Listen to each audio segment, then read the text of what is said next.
Great question. I actually get this question all the time, and I'm so sorry. I'm finally answering this. So what you guys want to do, I'm at home, so this is not the brush that we use, but you just need a dense, almost like kabuki brush. So anything where all the bristles are really close together and everything's really dense.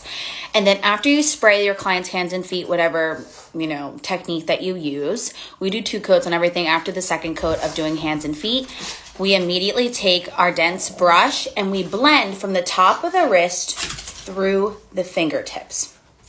And this helps so that when a client, after their tan's process, when they crunch their fingers, there's a little bit of color inside those knuckle lines so it doesn't look so white. And we hate that look, right? Because it doesn't look natural, it doesn't look seamless, it doesn't look blended. We don't like that. So the trick to it is to make sure that when you go to blend, that your product is already a little bit tacky. It's not fully dry, but it's not super wet either. So it's kind of easier to test it out when you know your product line and you know how quickly it dries versus how wet it is. It really depends. Ours don't dry super quick, but they're also not super wet, so I love that. So I just kind of have perfected our own technique of when we initially blend. Just make sure it's not looking wet. If it doesn't look super wet, blend right away through the fingertips.